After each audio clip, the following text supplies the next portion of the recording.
All right, today we have Hilbert VanWesten, and he was born in 1925, and this is through the Red Cross. We are in Marion, South Dakota. So Hilbert, to start, we're just going to get a little background on you. Where were you born? At George, Iowa. George, Iowa, okay. I was 10 years old when we moved to South Dakota. What did your parents do? Farm. Farmed? Do you have any brothers or sisters? Well, yes, Dale lives at Steam. No, that's our son. What? That's our son. Brothers or sisters? Oh, brothers and sisters, I don't know. Okay, he has one brother living, and he lost a sister, and he lost a brother. Okay, so you had 3 siblings, 2 brothers and a sister. I guess so. Yeah. Did any of your siblings, do you remember them being in the military? All of them, not the daughter, not the sister, but the boys were all in the service, all 3. Your brothers were in the war too? I don't remember. Yeah, Okay. they were. They were in the Air Force, though. Do you remember what you were doing before you went into the military? Well, I was living at home. Yeah, we were helping your dad farm. Yeah, You were helping your dad farm. yes. Okay, so were you drafted or did you enlist? No, I was drafted. Drafted, okay. So did you get to choose the Army or did they put you in the Army? They put me in the Army. Okay. So once you were drafted, where did you go for your basic training? Camp Livingston, Louisiana. That's right next to New Orleans. Do you remember anything about your time there? No, just there's a whole bunch of us guys, and as far as I know, I'm the only one that went overseas. Okay, so you got done with basic training and you went right overseas. No, I got to go home for 2 weeks, and then they sent me overseas. Okay, where did you go? Germany, And this was World War II. yes. Was it the beginning of World War II or was it towards the end of the war? It's toward the end. Towards the end, okay.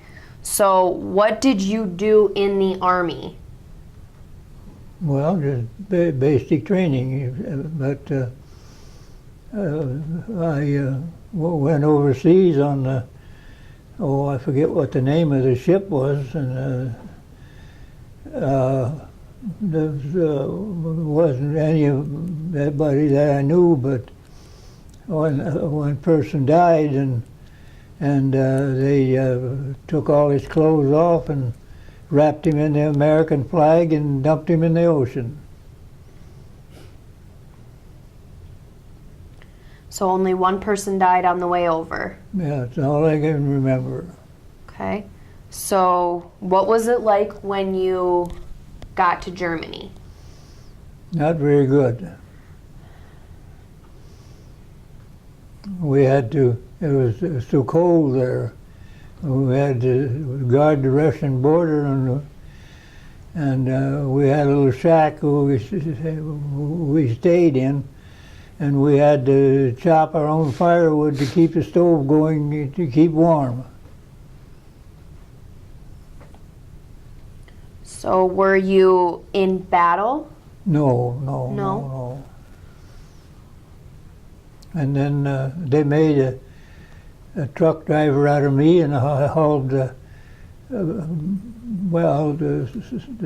forget who the guy was that was with us. He could talk German so good, so they took him in a jeep to the Bürgermeister or the mayor, and see if there were any Americans buried in the cemeteries around Germany. So that's what you did? You drove around to... No, I didn't. Oh, okay. That's what... I just hauled the bodies from Germany to Liège, Belgium, to the cemetery. And there was I had a truck where the bodies were in, and some were just ashes. And I had a trailer behind with gas cans because you couldn't buy any gas in Germany. They were identified with their dog tags, a lot of them. And the ones that were just killed, you know, before the war ended, right there. He said those were still kind of stench, yeah. So what was that like? So that was all that you did with truck driving, is you drove the bodies. Yes. What was that like? Well, it wasn't the best, but it had to be done, so that's the way it was. How long did you do that? Oh, I don't remember. Year and a half. About a year and a half? Yes. And like I said, I crossed the Atlantic Ocean twice. Once going over and once coming back, and I saw the Statue of Liberty in New York too. What was that feeling like, coming home and seeing the Statue of Liberty in the distance? Well, something that other people never saw. We went back in 1990 to Belgium, and we went to the cemeteries where he hauled the bodies to. So you've been back since the war. You went on a trip? I don't know. Yeah, we went in 1990. George took us over there, remember? We went to the cemeteries. Oh, yes, that's right. In Belgium and... So you went back to Belgium in 1990 to the cemeteries. I guess so. Yeah. What was that like? Then we had visited a few graves where the Marion boys were buried. Well, what could you say? They were gone. Yeah, but you liked the cemeteries were so well kept, which you thought was great. The cemeteries were well kept there? Oh, yes. They were, you hear that in Flanders Field the crosses grow. How is it? Yeah, in Flanders Field the crosses grow row on row.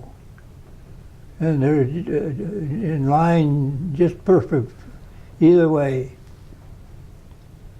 So what did you do when you weren't driving truck? Well, basic training in Camp Livingston, Louisiana. Yep, but when you were in Germany, when you weren't driving the truck and you had downtime, what did you do? Did you play cards? Did you go out? What did you like to do for leisure? Oh, I don't remember that. Don't remember what you did for fun when you were over there? No. Okay. Wasn't much time for fun. Did you make any friends? Yes. Of course, they're both gone. Just Jim Steele from Milton, North Dakota. We used to go up there and visit them. In North Dakota, yeah, we did. How did you become friends with him? Oh, just accidentally, I guess. I forget how it went. You told me that they were doing something and Jim hollered out, "We need another Dakota boy here to help us." And then you answered him and said you were from Dakota. That's how you said you met Jim. So you met Yeah. Jim while you were in Germany, and he wanted another Dakota boy to help with something, and you hollered out that you were a Dakota boy, and that's how you became friends? I guess so. And we stayed friends once they were back. We went back and forth. So you were always friends with them once Oh, you yeah. came back. That's good. But when he come home, he was working on, I forget what it was, and something fell down in the middle of his back and broke his back. And finally they had to take more and more off his. He just had little stubs for legs when they buried him. Yeah, he was in a wheelchair. He was hurt shortly after he got back. He was in a wheelchair ever since. He died 7 years ago. Did you make any other friends? No. Any of his buddies? What? Any other friends in the war? Can you think of any friends you had while you were over there that were important to you? I showed you pictures this morning. Your best friends over there, your buddies.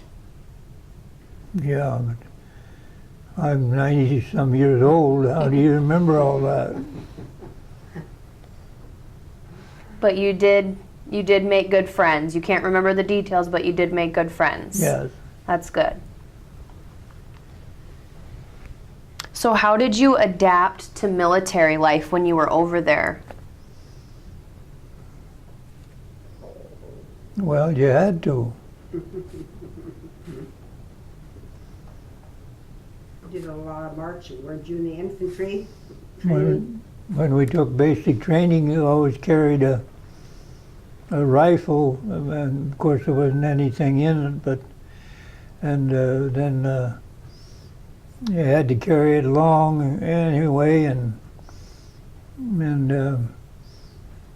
when taking basic training, you had a little shovel on your belt. So if you had to go to the bathroom, you would went behind a tree and dug a hole and covered it up. I remember that real well. Yeah.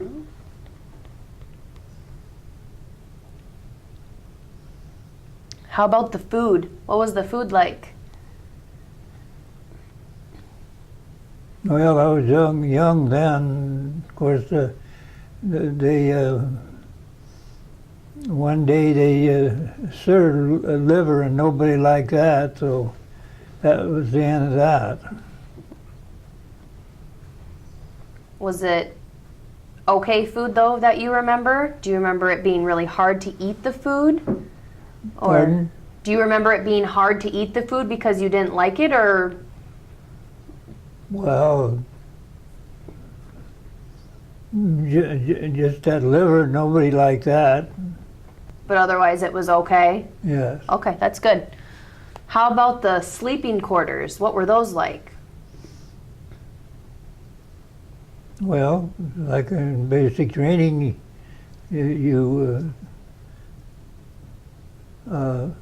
five of us in a hut, and that's where you slept.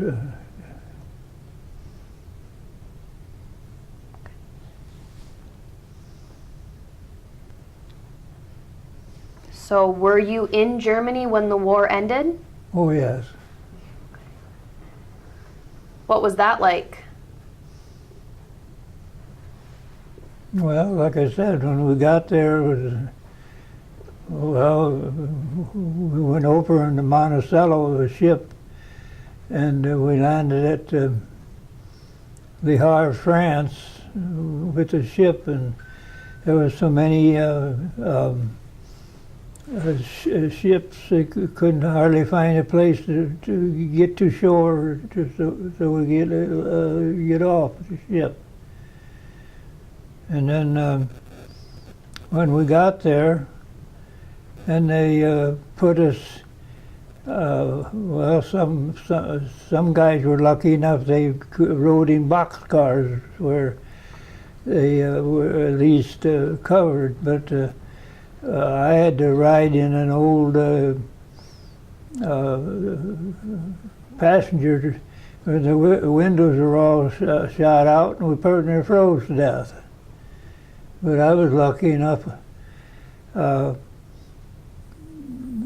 had used to at home, so I had long warm underwear on.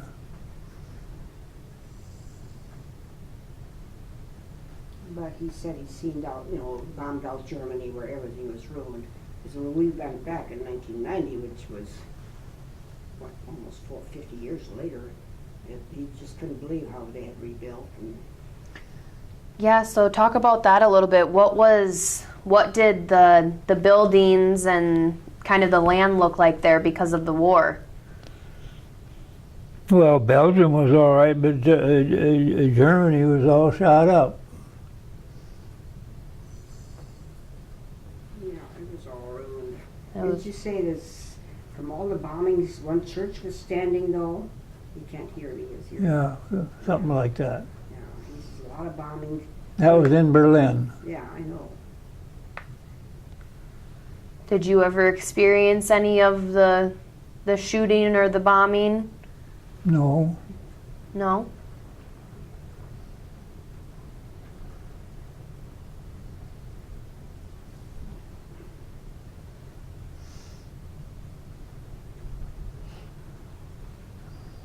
So how long after the war ended did you come home? Well, I don't remember that. He was home shortly after the end. What? You were home, actually you went in, just as the war, VE Day, you went in. And then his dad they were farming, his dad got him deferred for a couple of months there. He helped get the planting done. And by that time we had VE Day, and that's when he went in. But he still had to take full basic training and everything there. Because it's Japan, the war is still going on with Japan. Yeah.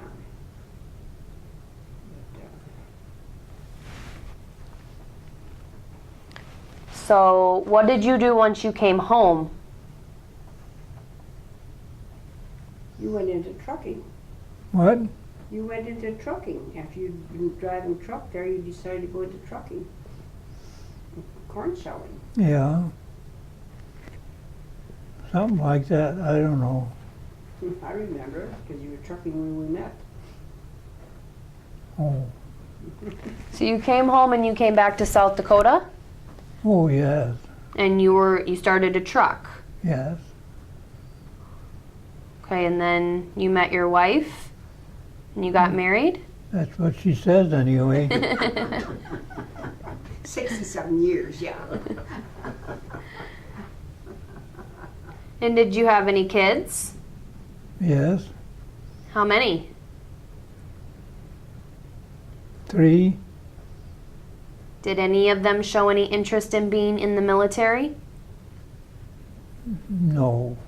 Dale lives at Steen, Minnesota, and Brenda lives in Lenox, and the youngest one passed away from cancer.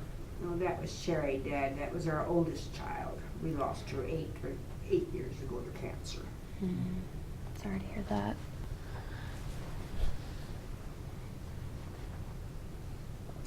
Did they ever ask you about your stories from World War II when they were growing up? No. No? No, he didn't talk about those things. Our son-in-law is from Vietnam, fought in Vietnam. He never talks about it. And the other son-in-law was in the Air Force. So you do have family that was in the war and none of you ever talked about it? No, I didn't have any family in the war that I... Hilby, Alan was in Vietnam. Alan was in Vietnam. Brenda's husband was in Vietnam. He never talks about it. I don't remember that. Yeah, he was in Vietnam. And Don was in the Air Force, Sherry's husband.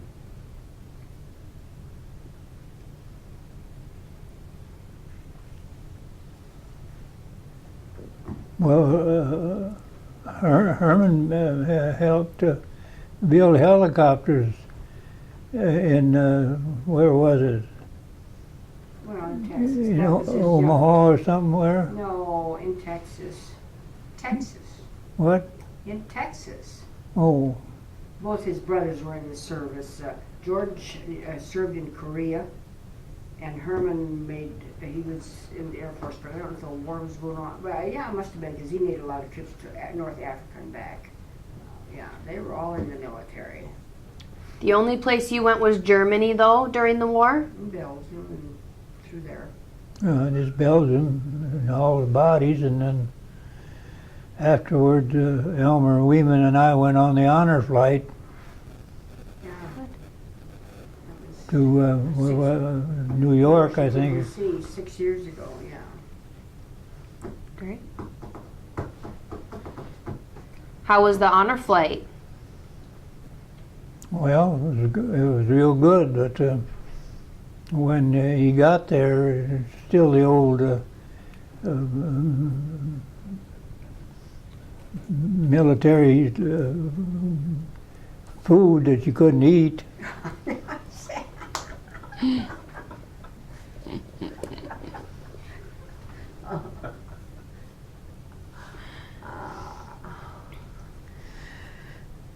So are you involved in any veterans organizations? No, Yes, you're a lifetime member of the VFW in Parker. You were commander and that, yes.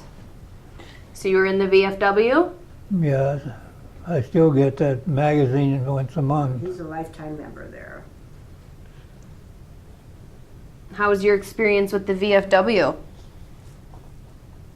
You were in the firing squad for years for military funerals. He always was in the firing squad. Remember that? No, See, he doesn't remember that. Mm-mm. You were in the firing squad for military funerals? I don't know. Yeah, you were in the firing squad all the time for the military funerals. And he was a commander at the VFW for a few years.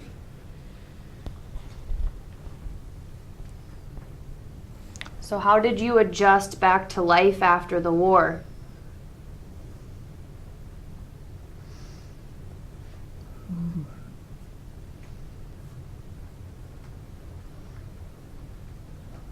I suppose I had to. Was it hard? Yes, a while.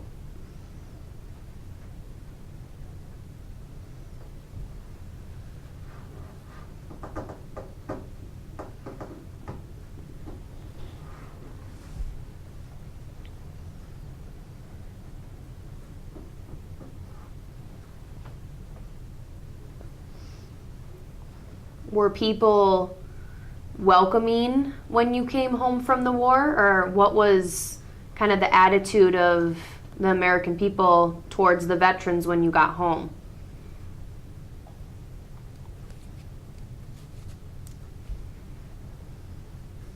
I don't even remember that. They were welcomed, really welcomed. And it's the Vietnam, my son-in-law, that don't want to talk about it.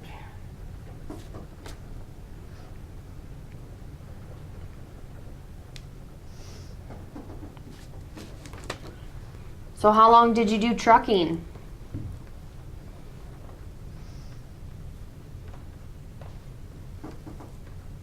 I don't know. You're at home? What?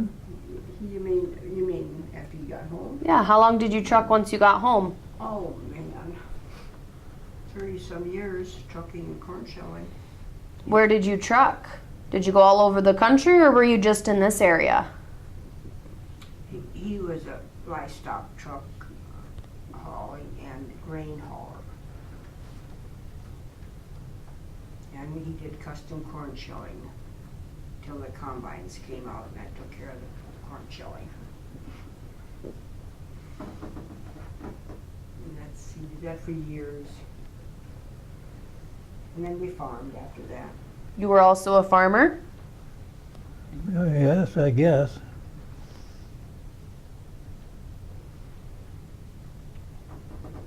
Can you think of any stories from your time over in Germany? Anything that sticks out in your mind that you remember? Well, yes, I remember how Hitler built the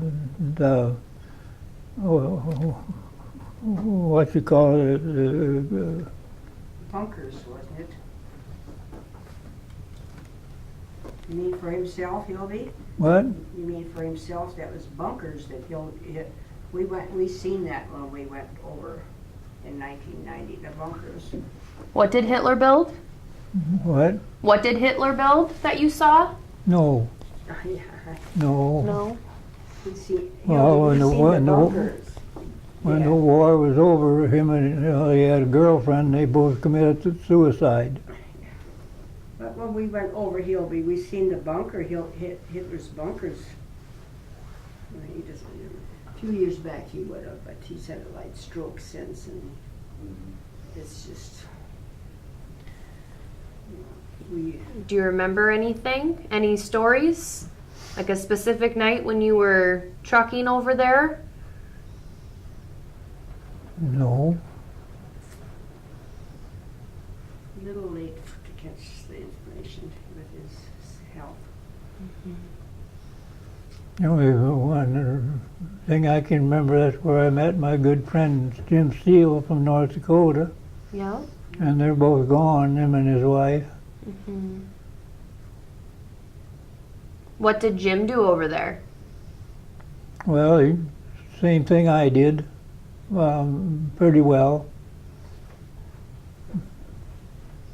But there was one guy that could talk High German real well, so they drove him and around in a Jeep. And he could talk High German real well, and we call it the mayor of the town, but there they call him the Burgermeister, and you find out if there's any Americans buried in their town cemetery. So if they were buried there, would you go get them? No, somebody else did that. So how did you know where to go? Who told you where to drive?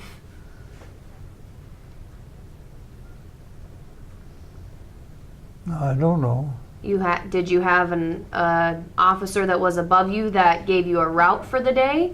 Or how did you know where to go?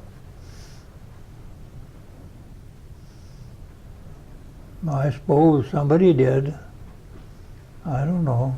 Okay.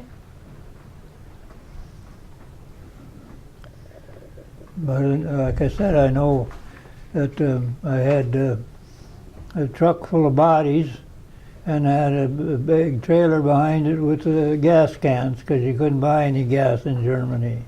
Yeah.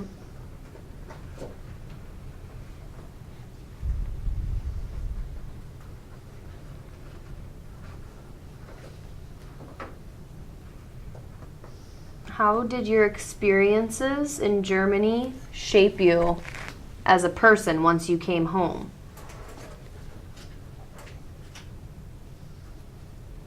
Well, I don't know. I'm still here. He said he was proud he served, so. Are you proud that you were in the war? Not really. You said you'd do it again. What? You told me once you're proud you served, you said you'd do it again if you had to. No. Okay.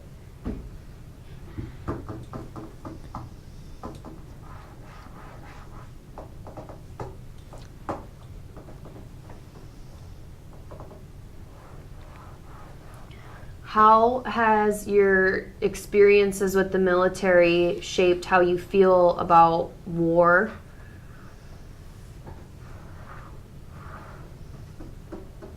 Well, I don't know.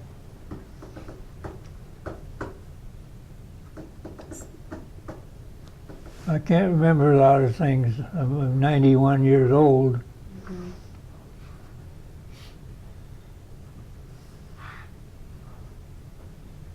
Do you think you would have turned out to be the same person if you wouldn't have had those experiences of trucking those bodies around? Or do you think that shaped, who you became as a person, your personality?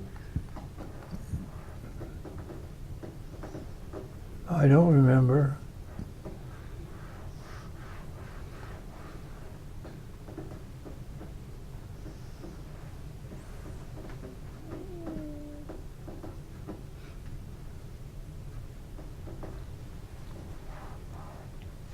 Do you have any messages you want to leave for future generations that are going to watch this video?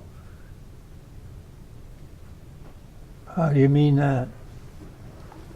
Do you have any message regarding war or the times that you had in World War II for any future generations that are going to watch this video? Anything you want to say for the future? Advice? No, I'm just glad I could do what I did, and that's it.